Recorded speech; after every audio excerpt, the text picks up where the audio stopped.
City address. And walking around, I discovered there's 3 more elected officials I didn't realize were here.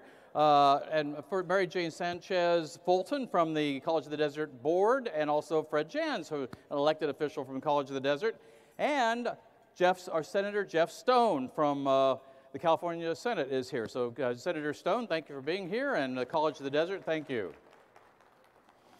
You know, before we start out today, I was back in the back room, and it's amazing how much work it is back there to get this food ready for all of us today, and I think they did a really great job.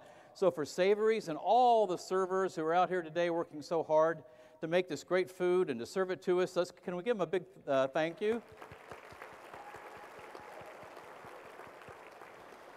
Lynn, you and your team always do a great job.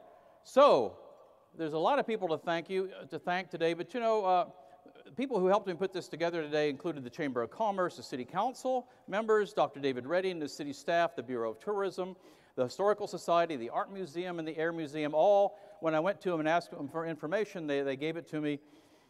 But one thing I really want to thank who's made this entire amazing year in Palm Springs possible is you people, the business people of Palm Springs, because it wasn't the mayor, the city council, or the city of Palm Springs that brought about this renaissance of Palm Springs. It was you business people who took your time, your sweat, and your money, and you invested it in your businesses, and you have made Palm Springs have a great 2018. So can we give yourselves a hand for all the work you've done this past year?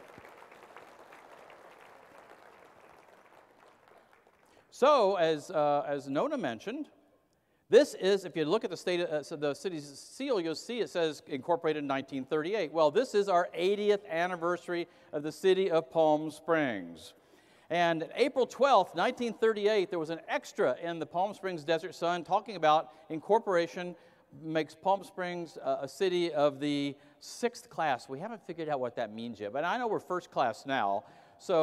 But I went to the Historical Society and said, could you give me some photos so I can share of Palm Springs in 1938, 80 years ago. So here's Palm Canyon Drive 80 years ago, the El Mirador Hotel, which we all know, hey, well, it's a hospital now. But I mean, it used to be a real party place. It's where, you know, the movie stars came to be seen and to play and to be discovered.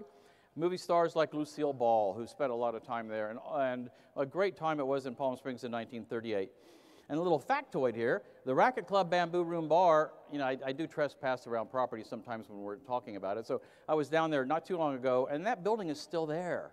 And of course, you can't get into it, but the building where the Bamboo Room Bar is there. And something I learned in doing my research was that the Bloody Mary, which is a staple of Palm Springs Sundays, was invented at the Racket Club. Now, people at the 21 Club in New York say they invented it, but if you do some research, you'll find out that some people from New York came here, stole the recipe, and took it to New York, and they claimed it. But I found out it really started here in Palm Springs. The Desert Inn, you know, if you look at the Desert Inn and you see the O'Donnell House right up behind it, you can sort of see this is like right where the Rowan Hotel is today, and Starbucks. I mean, can you imagine if people in 1938 could have seen 80 years into the future? And the pool at the swimming pool at the Desert Inn is right there where the Palm Springs Art Museum is.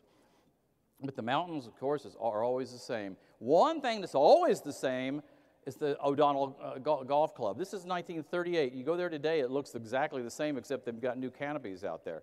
So the O'Donnell Golf Club, a great long addition to Palm Springs. And the clothes in 1938 was Western wear in Palm Springs. And here's a 1938 picture of a Western wear fashion show at the Desert Inn. Now, one thing that's changing in Palm Springs, but it's, you know, anything that's new is really, a lot of times it's just happened before, it's just happening again. Palm Springs Council election history. I did a little research on this and found out in 1938, when the city was incorporated, the city was divided into 7 wards or districts, and each district elected their own council member. In 1963, at-large elections were approved by voters in the May 28, 1963 election. And in 1964, two at-large council members were elected in a citywide election held on April 14, 1964. And in 1966, the other 3 council members were elected citywide. And in 1982, Frank Bogart became the city's first directly elected mayor, and he was the first mayor to do the mayor's State of the City address. So if you read, there's a lot of history on this, and I won't go through it to take up the entire time, but it's interesting if you read all the background history of this. It talks about all the elections they had and the fights they had and the council arguments they had. It actually went all the way to the California Supreme Court back in the 1950s when they tried to do some redistricting. So, you know, this just goes on and on and on. But in 2018, we are looking at going back to districts. And to address this, I'm introducing a video by Councilmember Lisa Middleton, who will talk about the district elections, which is being addressed right now by your city council.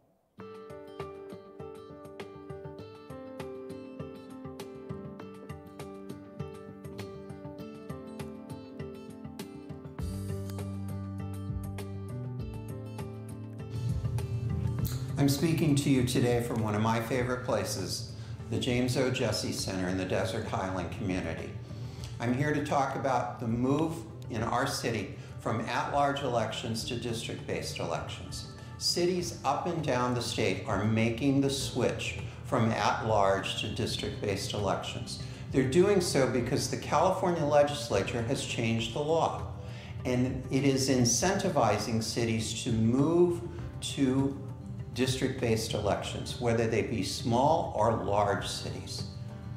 The legislature did this because there is a history of at-large voting being used to disenfranchise minority communities.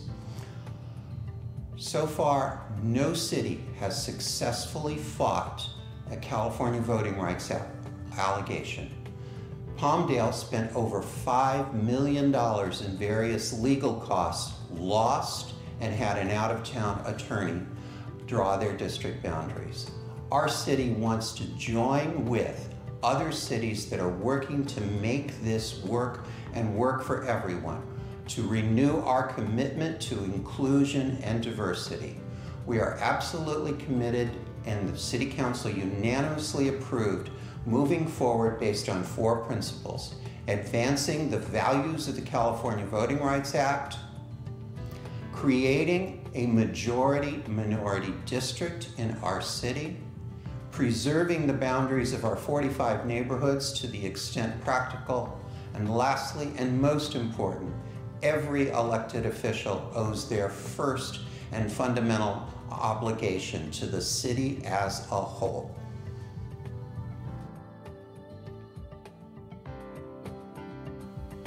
We are a city of volunteers, and as we move forward to districts, we have a committee of volunteers from across the city that are advising us. I'd like to introduce one of the co-chairs of that committee, Alexis Ortega. Alexis, can you talk about the work of the committee?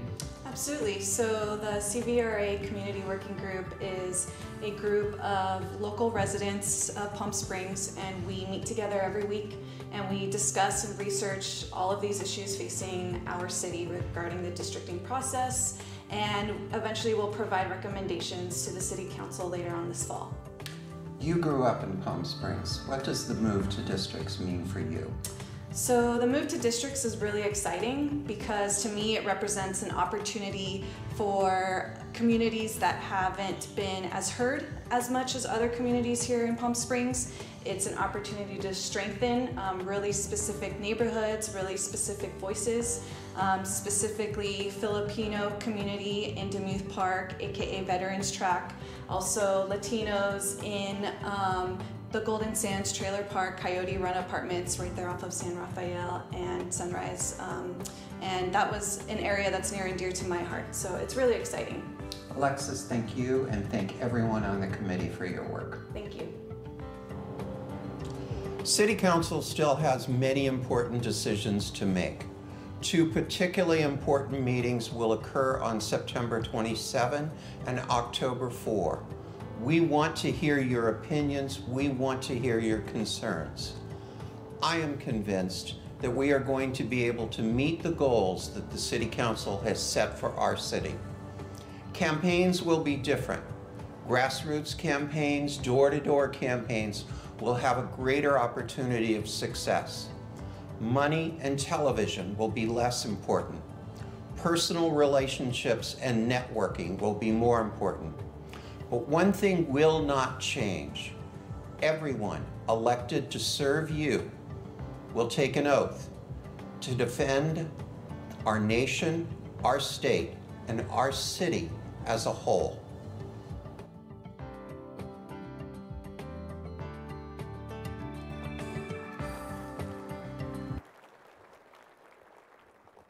Okay, thank you, Councilmember Middleton. Now let's talk about the city of Palm Springs in 2018, some of the great things that are happening here.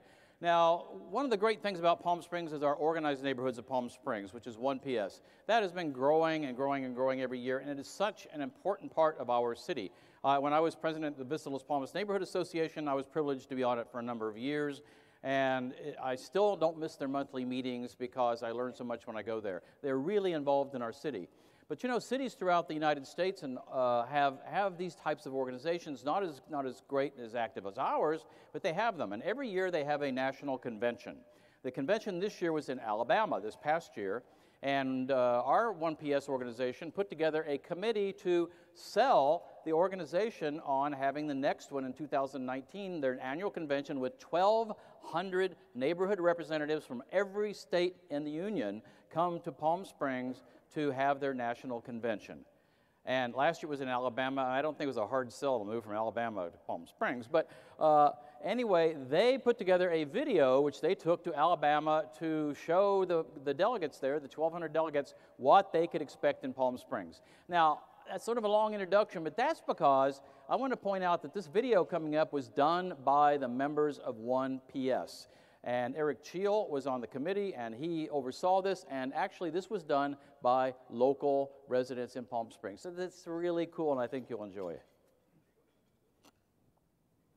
I'm Robert Moon, Mayor of the City of Palm Springs. As the mayor, I am delighted to welcome the NUSA delegates to the 2019 Neighborhoods USA Conference right here in beautiful downtown Palm Springs. And during your visit, I guarantee you'll see why we say Palm Springs, it's like no place else.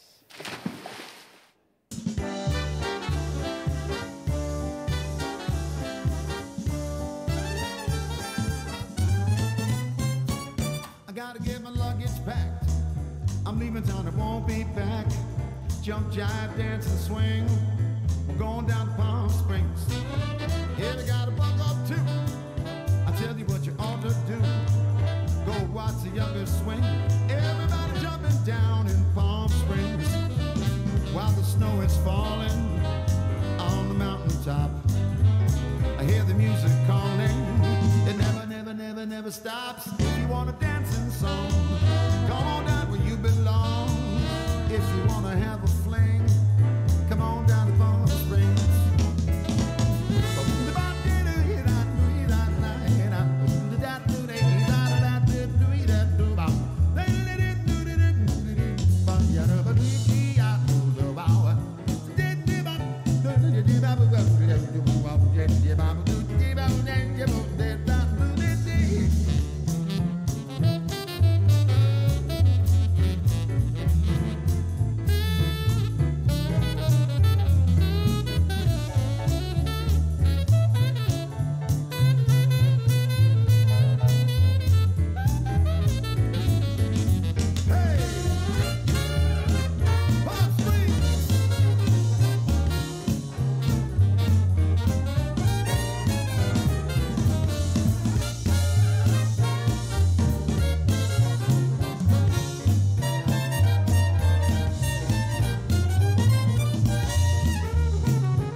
Oh. As I said, Palm Springs, it's like no place else. Hey, Mr. Mayor, enough gabbing. Jump in the pool.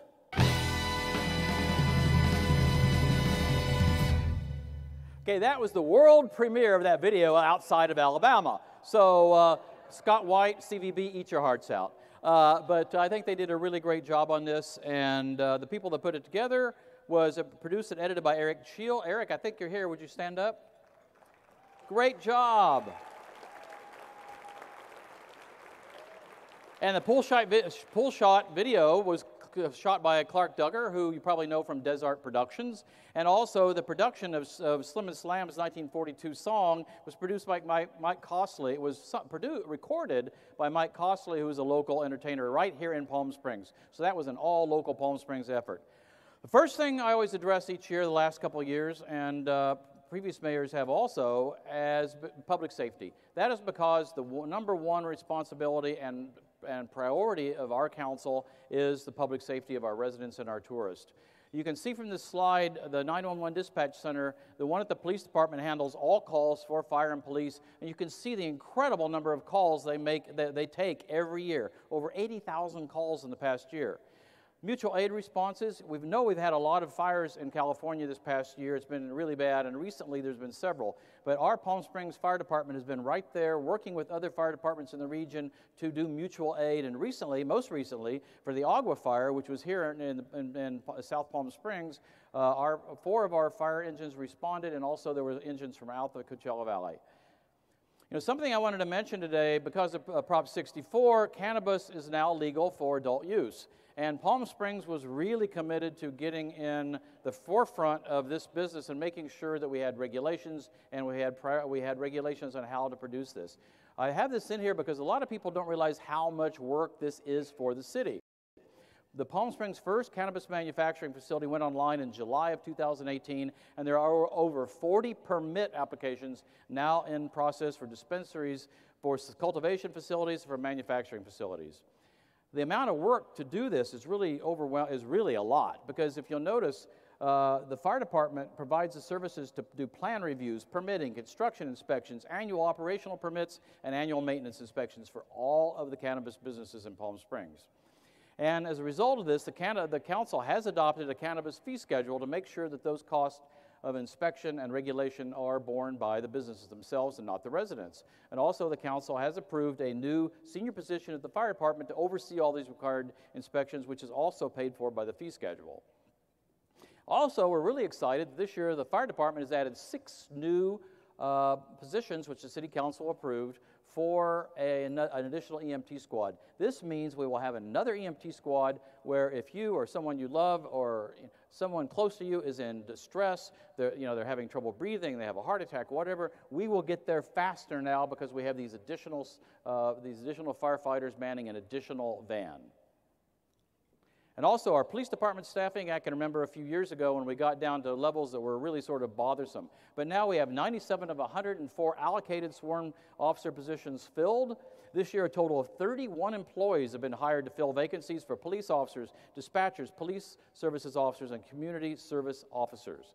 You know, all of this is made possible because you, the residents of Palm Springs, supported the City Council and our request for Measure D, which was a 1/2 cent sales tax, and you can see that your Measure D dollars has gone a long ways in the past year in helping us make possible for us to do these expansions of our public safety. And I also want to mention, I was talking about 1PS. 1PS has a tremendous relationship with our police department, and Brian Reyes, our police chief, is right in the middle of this, really leading it. And as he says at the top, policing a community is a shared responsibility between our residents and our police department. As a result, we have 2 police officers, a sergeant and a lieutenant assigned to every one of our 45 organized neighborhoods.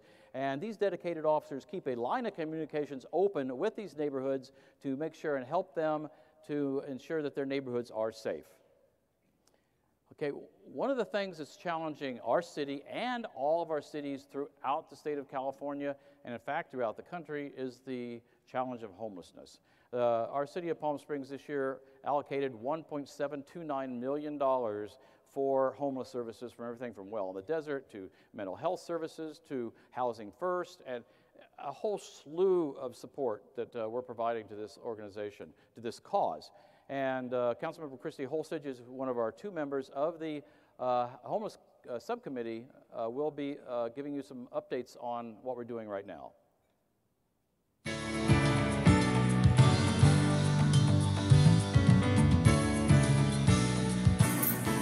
Hi, Christy. Hello. I'm Damien. Welcome to Path of Life office. Thank you. Thanks for coming. How about we have a chat about the great work being done for homelessness in Palm Springs? Let's do it.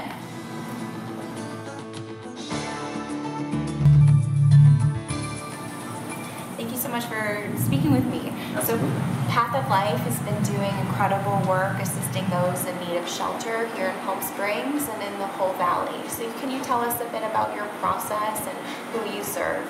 Sure. So Path of Life is operating the CD Housing First program throughout the Coachella Valley, and it has done a lot of work here in Palm Springs, helping individuals in homeless situations get immediately out of those homeless situations and into housing of their own as quickly as possible. Can you explain what Housing First means for people who might not be familiar with that term? Sure. So the concept of Housing First is that we don't have to have somebody go through a multi-step process to get into housing and out of their homeless situation. We can actually get people even directly from the street, and we've placed people 15 to 31 years that have been on the street directly into housing of their own with leases in their own name and help them stabilize from there. And what we found throughout the United States practicing this, not our agency, but all the agency practicing this, is the rate of success is so much higher because of the stable environment that a home provides versus other sorts of sheltering environments, though that's also needed. And so another way to think of it is, instead of making it as difficult as possible for somebody in a homeless situation to get out of that situation, let's make it as easy as possible for somebody in a homeless situation to get out of that situation. And that's Housing First. Do you partner with our police department and other agencies that are helping people who are homeless in Palm Springs? Absolutely. Our partnership with the police department has been a great one here in Palm Springs. There's regular meetings that our staff is attending with the department. What's the easiest way for someone in need to reach out to the Path of Life? Excellent question. So we have a resource phone number. We really have designed this phone number to be the one phone number that somebody can call to connect with any of the programs that we provide. And that phone number is 760-601-5424. Great. Thank you so much for all of your work and everything that you're doing to alleviate homelessness in Palm Springs. Well, we're happy to do what we can. Thank you.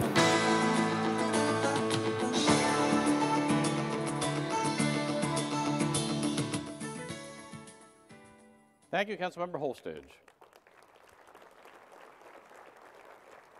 And besides Measure D making it possible for us to add personnel and add equipment, also Measure J has also been very useful in this. And between Measure D and Measure J, in the past year we've added 3 new Pierce fire engines, a brand new 100-foot aerial ladder truck, which we need with the larger buildings here in Palm Springs, and a new Ford medic van for that new squadron, that new squad of 6 EMTs I told you about. Also, City of Palm Springs purchased 25 new police vehicles for our police department, and all these have new computers in them, state-of-the-art. We got police trucks, police trucks, police units, a jail van, which was very much needed, and detective vehicles. And last but not least, thank you, Harold, we have a new armored rescue vehicle made possible by a generous donation by Mr. Harold Matzner with matching funds from the City of Palm Springs.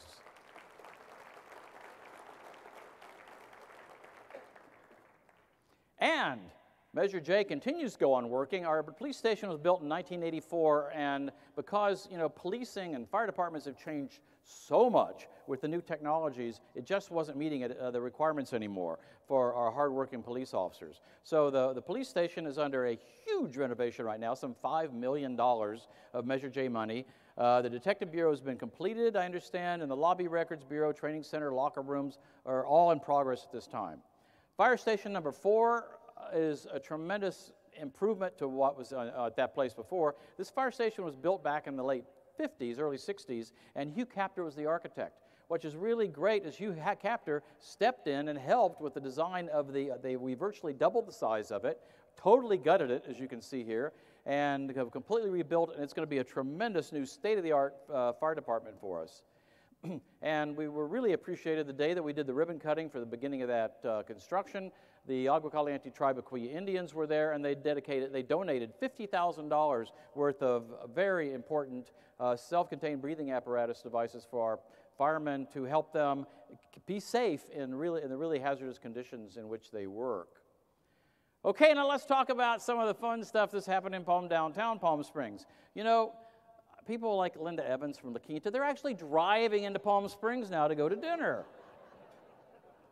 And I'm sure Jeff Stone comes in too. But anyway, Palm Springs has become the foodie destination of the Coachella Valley. And I just wanted to highlight a few of the exciting new restaurants that opened this past year. The Marlin Bar on Tommy Bahama's downtown. I mean, what a phenomenal place to sit and watch the tourists and meet your friends and have a great drink and some fabulous small plates. The top of the Rowan. I mean, the bottom of the Rowan is great, but that restaurant on the top of the Rowan is absolutely amazing. And the Sky Bar up there is amazing. Grand Central, if you haven't been there, you need to go. It just opened in the Plaza Shopping Center from 1938. But it is state-of-the-art, and it has phenomenal breakfasts and lunch and dinners. If you're like me and you like sushi, Sandfish, which is in North Palm Springs, right across from the Arrive Hotel, is open now with sushi and whiskey, and it is a phenomenal place to go and have that. We're really excited that the Arrive Hotel, which is really one of the hippest places in Palm Springs right now, is going to be introducing Wexler's Deli, which you may know them from Los Angeles if you go to the food court down in Los Angeles, and also from Malibu. They are now coming to Palm Springs, and they will be at the Arrive Hotel. And Tim Bradley's wife, Monica, has opened a new place called House of Pokey. And if you haven't been there, you should go. Great place. It's really busy, doing a great business. And we've got some phenomenal Mexican restaurants in Palm Springs. Las Coscuelas is one of the top 3 grossing restaurants in the city. My mother used to love to go there because of the size of the margaritas and the mariachi bands. But this is also a great addition to Palm Springs. I can never say this. Alebrije. And it's where Dish used to be. And if you haven't been there, you should go. It's Mexico City type cuisine with great mole sauces and a real great addition to our Mexican cuisine in Palm Springs. Lakita Brewery just opened in downtown Palm Springs. I heard Linda. And when you go to North Palm Springs, you know, there's a place called the Spaghetti Factory, which is now Venezia. If you haven't been there, you should go, but get there early because the place fills up. Great pizza, great pasta, great everything there. And it's right in the McLean Shopping Center in North Palm Springs. And in South Palm Springs, you know where the hot dog place is, where you get those great hot dogs that opened last year? Well, you go a little past that on the east side of the street, and there's Cream Ice Cream, which is handmade ice cream there. Phenomenal. And, you know, all these places are North Palm Springs, South Palm Springs, Palm Canyon, Indian Canyon, but some people break the rules and they still succeed.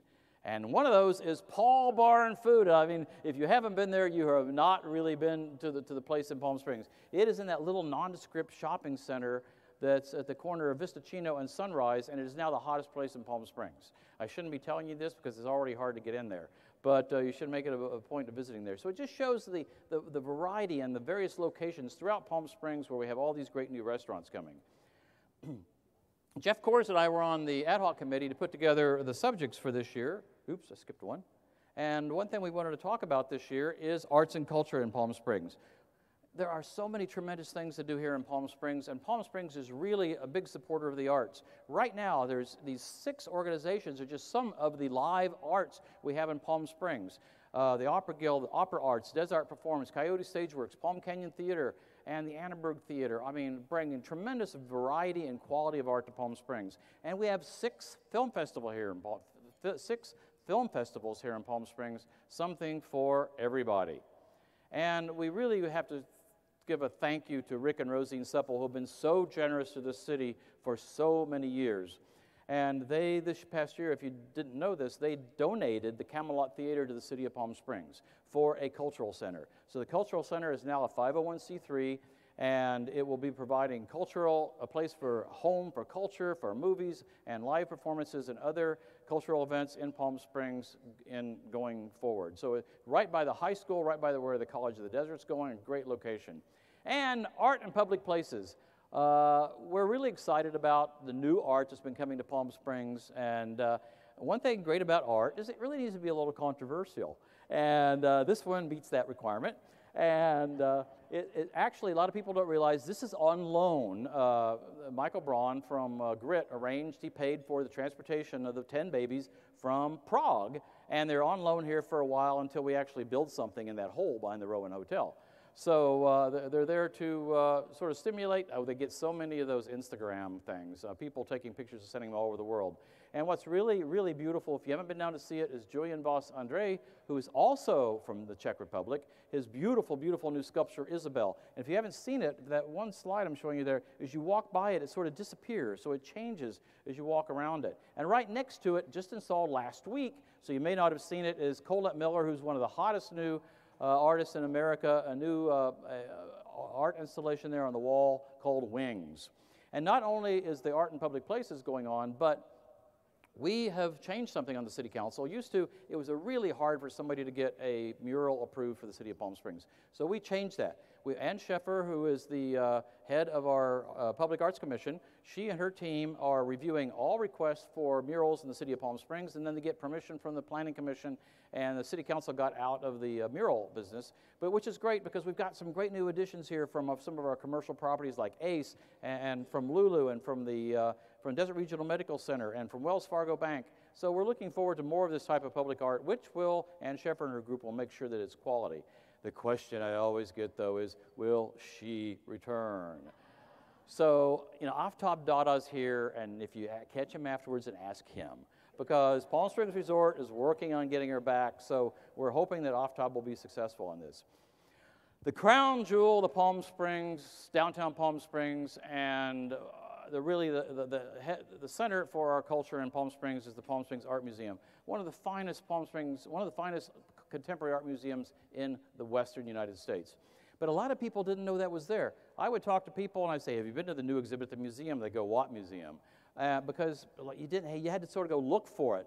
But now with the new museum way open, in the last year since January when that street opened, attendance at the museum is up 43%, which is absolutely phenomenal. And the membership itself of the museum is up 18% over the same period last year. So it's amazing what happens when people can actually see the museum and know it's there. And the museum also brings in students from throughout the Coachella Valley to introduce them to art. And in addition to that, we also have a free night at the museum on Thursday nights, which the Public Arts Commission with the City Council pays for. And that covers, last year, 42,000 people took advantage of the free Thursday nights at the museum, sponsored by the City of Palm Springs, which was up 42% over the previous year. And I want to talk about our host today, the Palm Springs Chamber of Commerce. Nona has already talked about this, but if you haven't been down there to see the new co-work space in the Chamber of Commerce, you should go down there. The building was built in 1958-59, and it's a beautiful contemporary piece of modern mid-century architecture. However, as you can see from these pictures, the inside was completely ripped out. This was a really brave undertaking by Nona Watson, the CEO, and her board of directors, but they invested the money, and it is really paying off. Their co-working space, you can see all these services they provide there at a very minimal cost to visitors. This allows people from out of town who are thinking about starting a business here. It gives them a place to work and to get started and to network and to meet people and to have facilities. It is a phenomenal addition to our small business community here in Palm Springs. And here's a couple pictures of what it looks like on the inside now. Absolutely beautiful. It's got a kitchen, it's got meeting rooms, it's got desks that people can rent, it's got Wi-Fi, food, water, coffee, great. Another thing that our council is very proud of is the Palm Springs Walk of Stars. That had been leased out to a licensee for about 15 years, I think it was, and the most recent 5-year installment on that license expired this past few months ago. And I had looked at this for a long time, and I really felt it needed to be some changes, but it was so entrenched, it was hard to make those changes. So I brought out the big guns, and I went and found JR. And I said, JR, would you help me with this? And so he and I formed an ad hoc committee, and we looked very closely at it. And we came up with it needed higher standards to qualify for a star. Also, we wanted to reduce the number of stars. So we wanted higher standards, fewer stars, and now what we did is the City Council agreed to a new format, where with the Chamber of Commerce, we own it again. It's not licensed out anymore. The City of Palm Springs owns it, but we don't operate it. We wrote the standards. We gave them to the Chamber of Commerce. They are being compensated for the work they do on presenting the stars and doing the ceremonies, etc. And they also have a board of local Palm Springs business people, such as yourselves, who are on the board, who will select who will be receiving the Walk of Stars recognition. Also, previously, where all of the money that came in for the Walk of Stars went to this 501c3, which was an outside group of people, they kept that money. Even when this came into the city, they kept the money that they had made over the years. So we got nothing out of that. However, going forward, based on what JR and I worked out and the council approved, all the proceeds from the Walk of Stars will now go into a special account which will help pay for the events downtown, such as the Veterans Day Parade, the Parade of Lights, the Black History Parade, and the Pride Parade. So this is a tremendous improvement, we think, to a long-time Palm Springs institution. Tourism. Okay, tourism is booming, and as Nona Watson mentioned, Councilmember Jeff Coors is our liaison to the Chamber of Commerce and the tourism organization. So we've got a few words from Jeff here.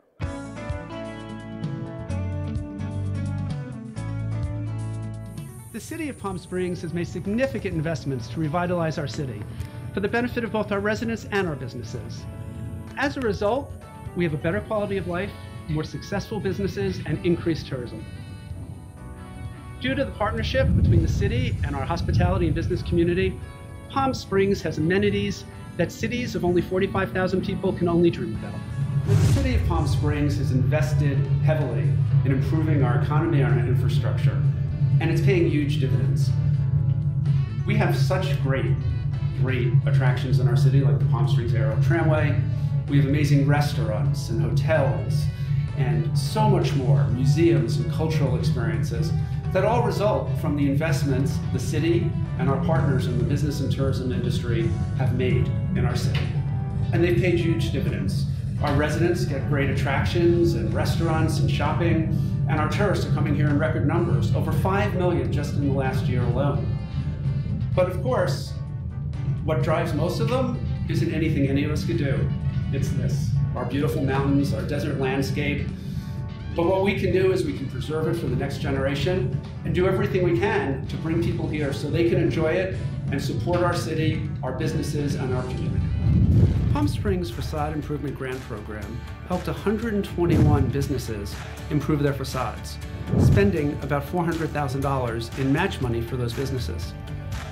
This year, we recently relaunched the program with $250,000, and the City of Palm Springs will match up to $5,000 for businesses who apply and meet the criteria to help them improve the facades, help them paint or do new signs, or anything that they think will help the front facade of their business. It's a great program, and the applications are now on the city website, so please apply. This is enough money to help at least 50 businesses improve their facades. Palm Springs has invested $750,000 in our airline incentive program, and now we have 12 airlines serving 20 destinations throughout the country and Canada on direct flights. This year, the airport is set to break a record with 2.2 million passengers, and our tourists and visitors spend over $1 billion in our shops and restaurants and lodging and attractions. That has resulted in an increase in our sales tax from just over $8 million 10 years ago to a projected $34 million this year. That great airline service and that revenue is great not just to bring in tourists, but for our residents who benefit from the services and who have easy access around the country and the world from this wonderful airport. So together, we have truly improved Palm Springs for our residents, our businesses, and our tourists. But the one thing none of us can take credit for is this, our beautiful natural environment. How lucky we all are to live and work in such an incredible place. Palm Springs is truly like no place else.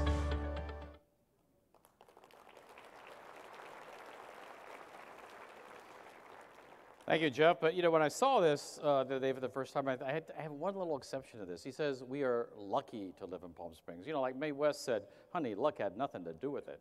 I think we're all smart to live here in Palm Springs. What do you think? Because we can live anywhere, and we chose to be here. But thank you, Jeff. And the special events in Palm Springs continue to grow. And just these 9 events alone this past year brought in over 551,000 visitors. And our marquee event, of course, continues to be the granddaddy of them all, the Palm Springs International Film Festival, which gives us billions of impressions throughout the world.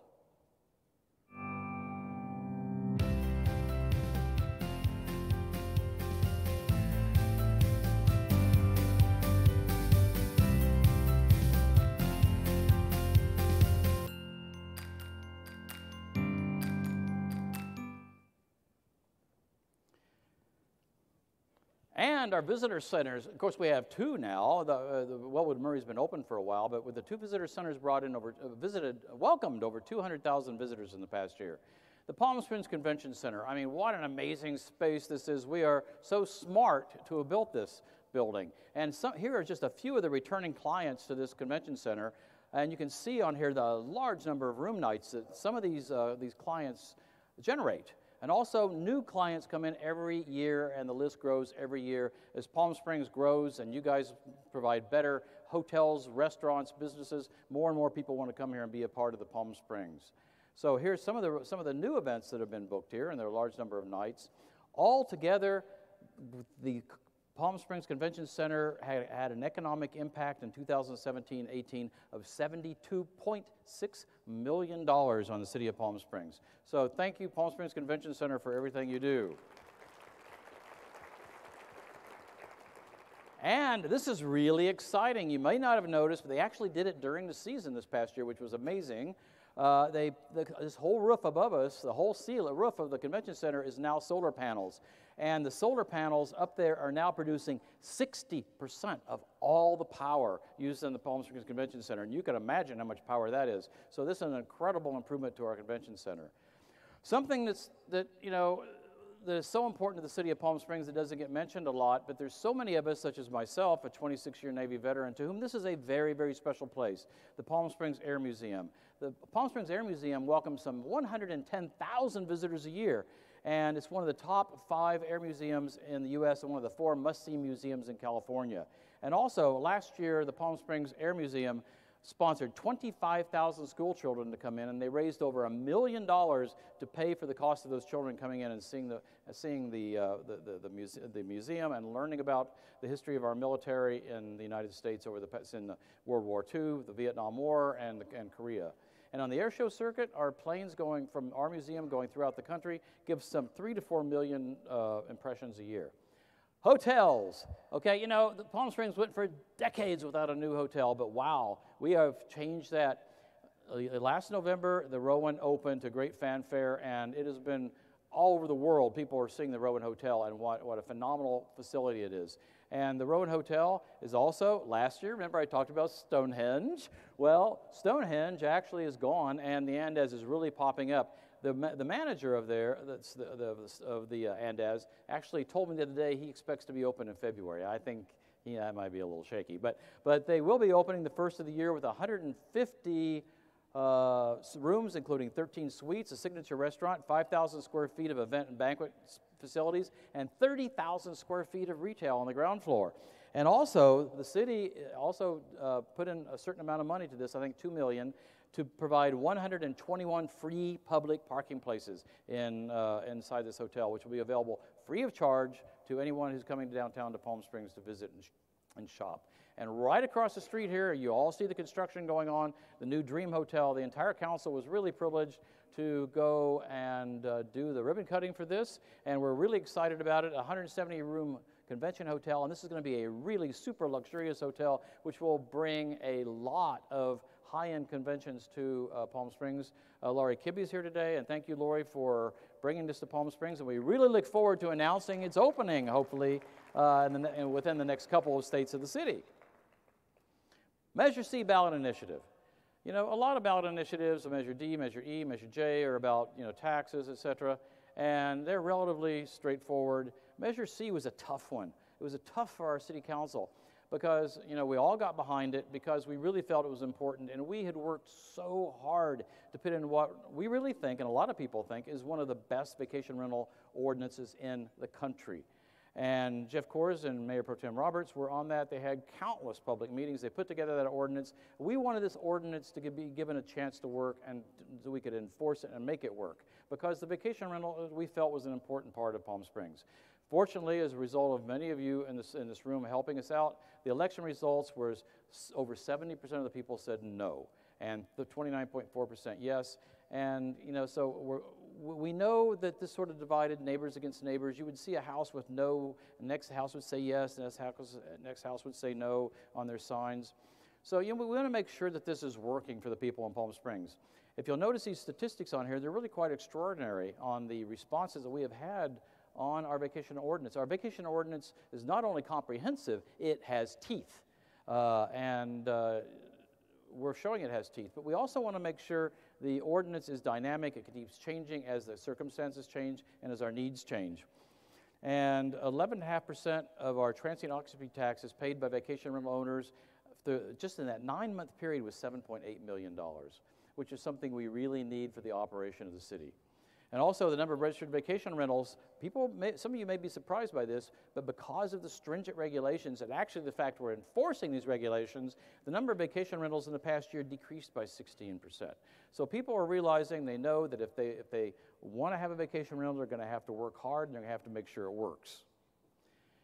As I mentioned, we want to make sure this continues to work and it gets even better. So we didn't just do the ordinance and then finish and put it out to people of Palm Springs.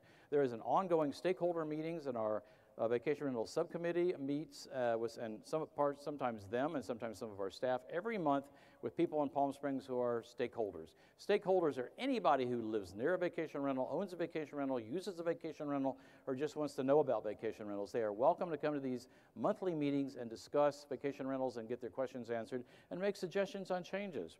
Palm Springs International Airport, we gotta love it. Easy come, easy go. I mean, what a great airport we have here. I mean, you go to a lot of airports like Dallas, Fort Worth, and LAX, and but you arrive in Palm Springs, and when you come out, even those of us who live here, you walk out and you see those San Jacinto Mountains, and you go, wow, this is gorgeous.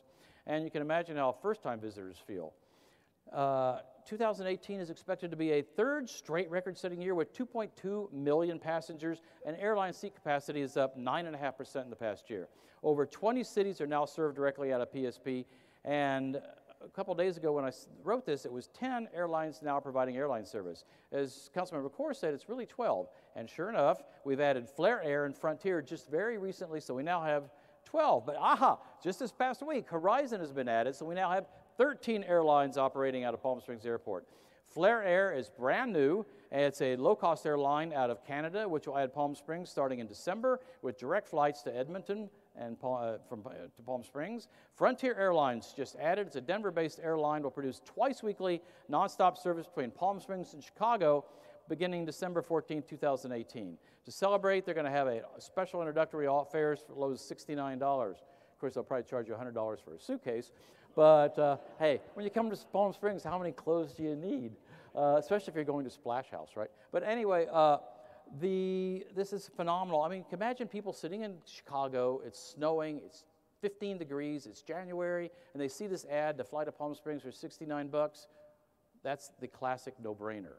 So this is going to be a great addition. Horizon Air, a sister airline to Alaska Air, will start air service between Palm Springs and Seattle beginning November 15th, and we have others coming up which we hope to be talking about soon. So see all the cities we now are serving out of PSP. We've got Newark, Atlanta, Calgary, Portland, more flights to JFK, Edmonton, Chicago, Seattle, opening Palm Springs to even more people. And with all this additional traffic at the airport, it's really important that we keep the airport up. Like police and fire, airports are becoming more and more technology-centric. And we all know there's a little bit of a problem with the crowdedness in the ticketing area, and also we really needed to enhance our baggage handling. So we have a multi-year program going on over the next couple of years for millions of dollars in investment to expand the ticketing area and also to put in state-of-the-art baggage handling. And also we're soon going to be seeing a new garage for the rental cars. Development. Palm Springs residential projects. So I've learned over the last couple of years, don't talk about residential projects unless they've actually started working on them, because they promise you, but it doesn't happen. But we've got some I wanted to talk about this year that are happening. The Miralon is really exciting. If you haven't been down there, drive down there and look in it. They're going to open their first office November 1st down there, sales office. This is on Indian Canyon in North Palm Springs. If you get to the windmills, you've gone a little too far. It's right there, big signs showing you where it is.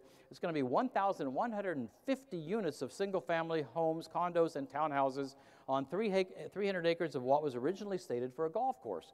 This was going to be a golf course community. The recession came, and the company that owned it went bankrupt. They gave it up. A new company bought it, and so they've taken that golf course, which we really didn't need another golf course, and besides it uses too much water, so they're turning it into 300 acres.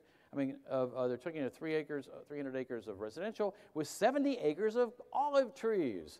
So it's going to be a beautiful place, and one of the requirements for them to do this, it has to be accessible to people from Palm Springs to be able to go there during the day. And the 6.5 miles of golf cart tracks that have been laid out are now becoming walking and bicycling paths.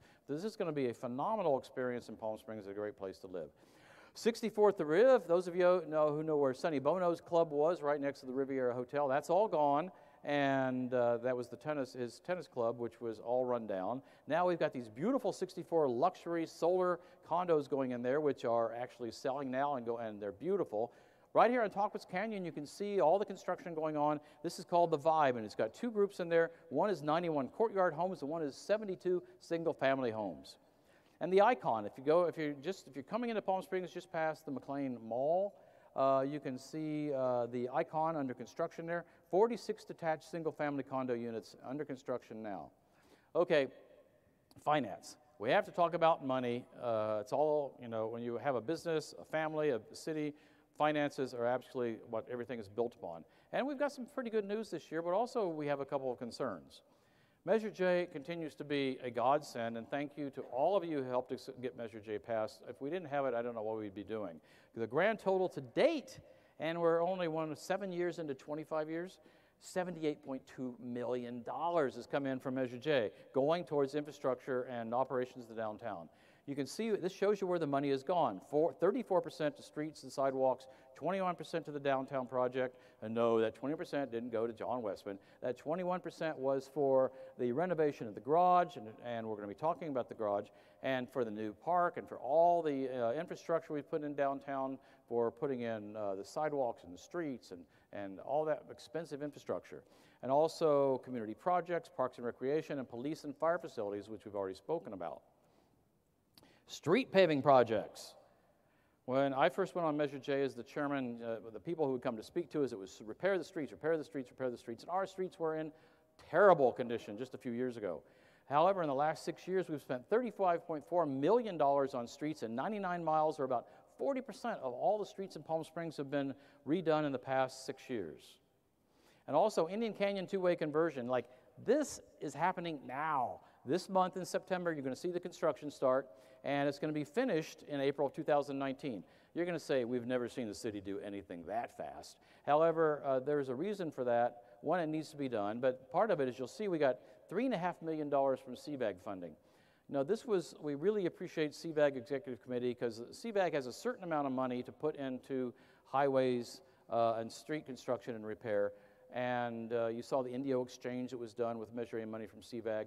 But we went to CVAG and explained what we needed to do and talked about the safety issues on Indian Canyon. And the CVAG Executive Committee voted to give us $2 million at that time for safety, which is our #1 priority. But then when we looked at what the cost of what was going to cost, we went back to CVAG, which is really all hard to go back a second time, as you know. And we asked for another $1.5 million, and they actually gave it to us. So we got $3.5 million in CVAG funding, which of course originally comes from Measure A. And City Measure A funds $700,000, so Measure J funds $550,000, and SB1 funds $790,000.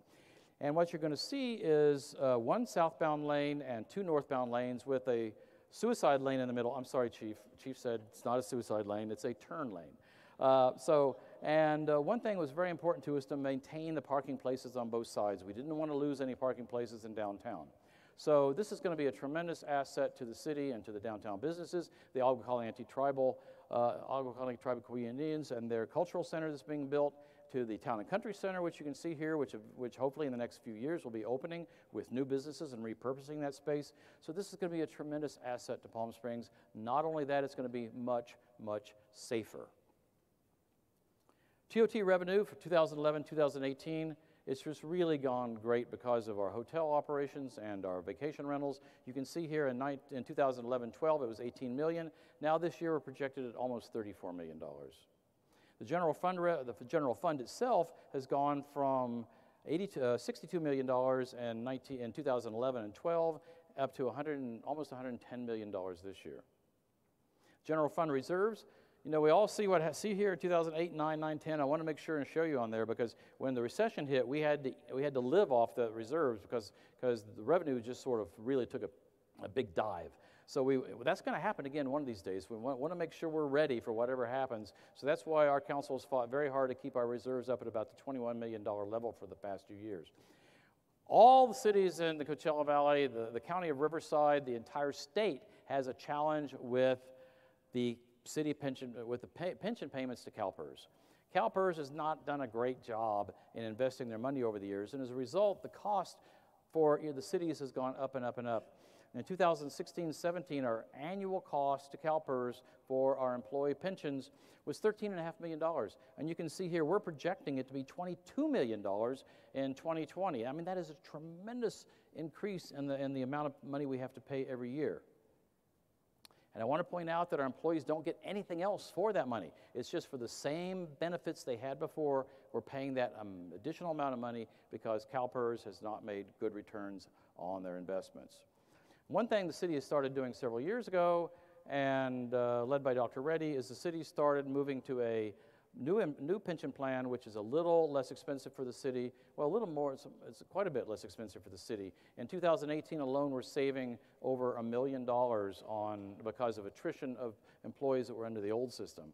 So what are we doing about this challenge of the pension problem? Pension challenge, I should say.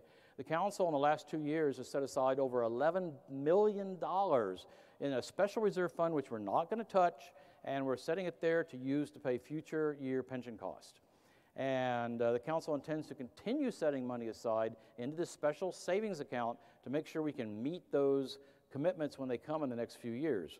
And also, along with you, we're working hard to grow our local economy to generate the funds we need to run the city, pay our public safety officers, and to pay our city employees and keep Palm Springs continuing to grow and prosper.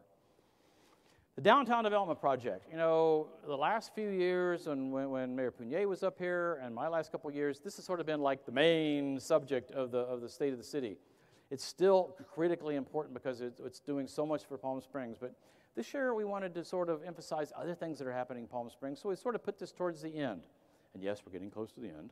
The Downtown Development Project, and you know, I'll kick this off. We did these videos this year because the council members wanted to talk about one of their favorite subjects, and they did these. But part of the challenge here was getting JR to do a video. As we all know, JR is very, very quiet and demure and reserved, and so we twisted his arm and we got him to do a video. So here's JR talking about the downtown.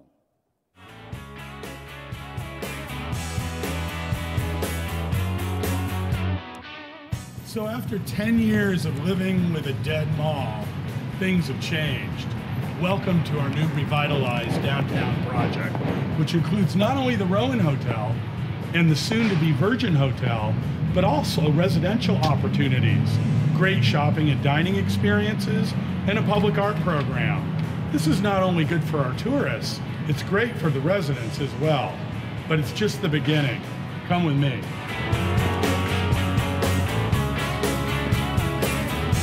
So I'd like to introduce you to our newest resident, Isabel. She's part of the public art program that I mentioned earlier. But what I'm most excited about is the parcel of land behind me, which is going to become our new downtown park. It's Palm Springs' very own Central Park, and it will be completely dedicated to our residents and tourists. Our new living room, if you will. Come take a look.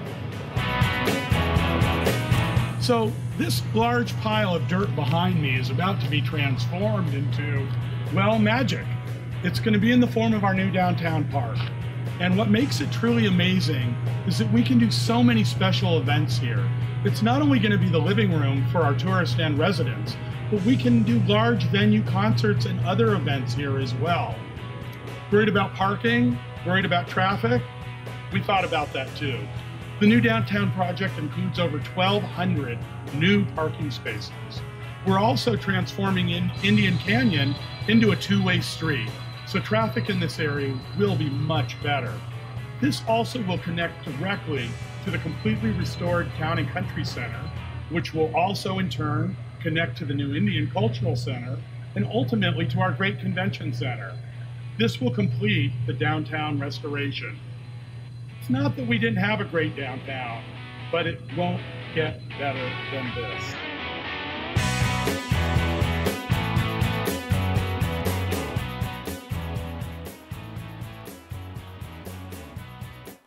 We can all just dream of being as cool as JR is, you know? So, thank you, JR. Oh, I thought it was over. Hey, audio, video. Okay, yeah, it was good. I didn't want to play it twice. Okay, the downtown. You know what's really cool is the last two states of the city. 2 years ago, we were talking about the whole downtown and the hole, I mean a hole, like hole in the ground, and you know, the beginnings of the Rowan being constructed. Last year we were excited because within a month or two the Rowan was opening, and now it's opened, and now we're talking about a downtown where it's virtually the first phase is finished, and every space has been leased out, and businesses are actually moving in. Phase one, the 275,000 square feet of commercial, Rowan Hotel, retail, restaurant, office, done.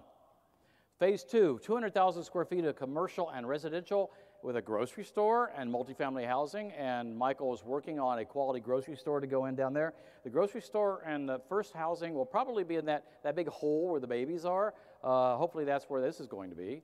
And phase three, 110,000 square feet of commercial and residential, which will be the Virgin Hotel and more multifamily housing. And one thing we're all waiting for is phase four, 110,000 square foot redevelopment and repurposing of the Town and Country Center. And you know, these stores all were not there this time last year. These have all opened in the past year. Can you think of a city of our size, 45,000 people, have this many quality businesses opening in 1 year? And also opening soon, very soon, they're all under construction, is Stout, Il Corsico, and Lolly and Pops, which is an amazing confectionery store. And once you go have your hamburgers, you go get Italian food, you go get some Lolly and Pops, right next to the door where you go in the elevator to go up to the Sky Bar. Opening in January is Full Cycle, Full Body Indoor Cycling. So after you go to all these great new restaurants, you can go work out. And the new downtown parking garage, I mean, we just opened the third entrance to that within the past week. There's 1,500 new parking places downtown, and we have 2 elevators from street level. The second elevator behind the Rowan just opened. We have security patrols down there 24/7 with guards and golf carts to make sure our residents and visitors stay safe. And the purchase, renovation, and maintenance was paid for by Measure J. You know, that piece of the pie I showed you a while ago about the downtown, it came out of that portion of your Measure J pie. Okay, I want to close with 3 more exciting new major additions to Palm Springs. I saved these for the end because I think these are 3 of the most exciting things to happen to Palm Springs ever. The new downtown park under construction, which JR talked about and showed you a lot of pictures. Construction will begin in mid-2019. Completion will be done in 2020. An acre and a half, and Measure J paid for $5.3 million of the land acquisition and $6.5 million of construction that's needed to finish this downtown park. So you're going to see this coming very soon. And something we should all be very proud and excited about is the Agua Caliente Tribe of Quilla Indians Cultural Museum and Spa. 85,000 square feet is going in down there. 45,000 square feet of the Tribal Museum and 40,000 square feet of the spa. Now, I recently visited the Smithsonian Institute of the American Indian in Washington, D.C., and when I was there, I was actually texting Jeff Gruby pictures of it. Oh, this is really cool.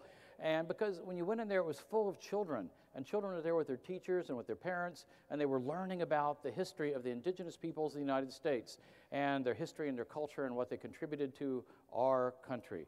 And what's really going to be great is this cultural museum is going to be of that same caliber as the Smithsonian, and it's going to be right here in downtown Palm Springs. And people from out the United States, they estimate 100,000 visitors a year will be coming here. And people throughout the country will be coming here to teach their children and learn themselves about the history of our indigenous people right here in the Coachella Valley. So we're so excited about this. And, you know, we're just talking about the old-fashioned Plaza Mall and what an eyesore it was for 10, 12 years. We've had another eyesore for the past 10 years, the old abandoned Palm Springs Mall. I mean, this is really gross. And it's right there on Talquitz Canyon. People come from the airport, and they drive to downtown, and they go, what's that place? But guess what? It's going away, just like the Fashion Plaza did. Hey, College of the Desert, Palm Springs campus. Probably the greatest thing to happen in Palm Springs in a half a century. On April 17th, the College of the Desert Board of Trustees announced the purchase of the former Palm Springs Mall. The new campus on this 26.8-acre property is expected to open in 2021. And they actually, you know, because thank you to the voters who voted for the funds for the College of the Desert, they will be able to build the entire campus at once. They had originally talked about doing it in phases, but I think we're going to see them doing this on a very quick timeline, because they're saying on their website, if it's on their website, it has to be true, it's going to be opening in 2021. In the meantime, they have been holding classes here this entire past academic year in temporary buildings downtown Palm Springs. What's really great is the College of the Desert is working with our local organizations to partner with them to make this College of the Desert really, really very special. The College of the Desert here in Palm Springs is going to have 4 main areas of concentration. One, digital media and film. Most of you all here today are business people, but you know video has become the new book. I mean, people don't read anymore. I read it the other day, there's a new thing, people text somebody say it's TLTR, too long to read. People don't read anymore, but they watch videos. And we've seen that today with the videos that we had to give messages across to you. So that having this digital media and film school there is going to be a phenomenal addition to our city, and they are partnering with Digicom, David Vogel's phenomenal organization, to partner with the College of the Desert to provide this kind of education to our young people, and also the Palm Springs International Film Festival, and the Cultural Center is right there to partner on that also.